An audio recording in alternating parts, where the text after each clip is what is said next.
한국어가 쉬워지는 마법 같은 시간. 마법 한국어 지금 시작합니다. 안녕하세요. 여러분의 한국어 마법사 민지입니다. 안녕하세요. 진우입니다.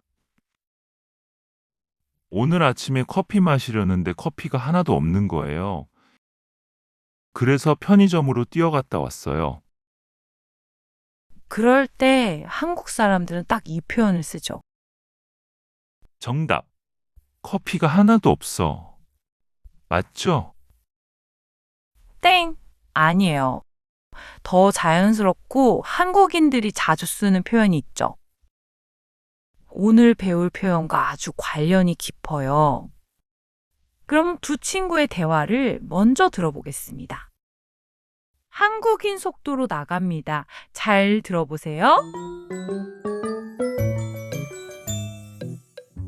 현우야, 우리 저녁에 떡볶이 만들어 먹을까? 좋아. 근데 냉장고에 고추장이 있나? 고추장이 다 떨어졌어. 진짜? 아까 마트 갔을 때 살걸. 잘 들어보셨나요? 오늘 우리가 배울 마법의 주문은 바로 다 떨어졌어입니다. 민지 씨, 떨어지다는 물건이 위에서 아래로 내려가는 거 아닌가요? 고추장이 바닥으로 떨어졌다는 뜻인가요? 아니에요. 여기서 떨어지다는 가지고 있던 물건이 다 써서 하나도 남지 않았다라는 뜻이에요. 읽어볼까요? 다 떨어졌어. 다 떨어졌어. 다 떨어졌어. 간단하게 정리해 볼게요. 다 떨어졌어는 물건이 0이 되었을 때 씁니다. 어떤 상황에서 많이 쓰죠? 요리할 때 재료가 없거나 샴푸나 치약 같은 생필품이 없을 때 정말 많이 쓰죠.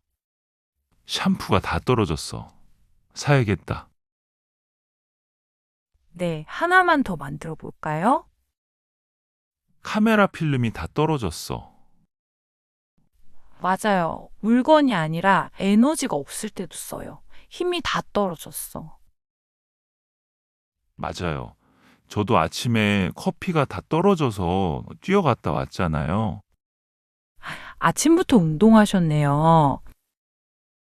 네. 그래서 체력이 다 떨어졌어요. 이번에는 문장을 하나하나 천천히 다시 들어볼까요? 배운 내용이 이해가 가는지 확인해 보세요.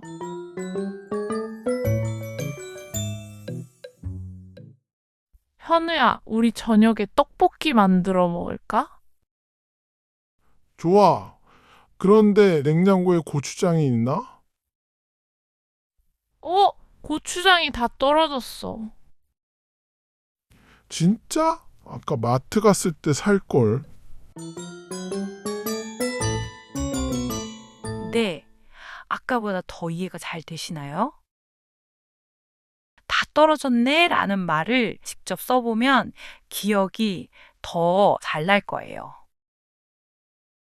맞아요. 저는 예전에 친구 집에 놀러 갔는데 친구가 쌀이 다 떨어졌네라고 하더라고요. 그래서 쌀통이 깨져서 쌀이 바닥에 쏟아진 줄 알고 바닥을 막 찾아봤던 기억이 나요. 귀여운 실수네요. 한국에서는 특히 쌀, 김치, 고추장처럼 꼭 있어야 하는 음식이 없을 때 이 표현을 정말 자주 써요. 떨어지다라는 말이 주는 느낌이 부족하다보다 훨씬 더 비었다는 느낌을 강조하거든요. 한 번씩 따라해 볼까요? 쌀이 다 떨어졌네? 쌀이 다 떨어졌네. 오늘 배운 다 떨어졌어. 어떠셨나요? 여러분의 집 냉장고에는 지금 뭐가 다 떨어졌나요? 여러분의 한국어 실력은 절대 떨어지지 않게 저희가 도와드릴게요. 여러분의 한국어가 원어민처럼 변하는 그날까지 마법은 계속됩니다. 오늘 내용을 다시 들어보면 자연스러운 속도의 대화도 잘 들릴 거예요. 반복해서 들어보세요. 다음에 만나요. 안녕.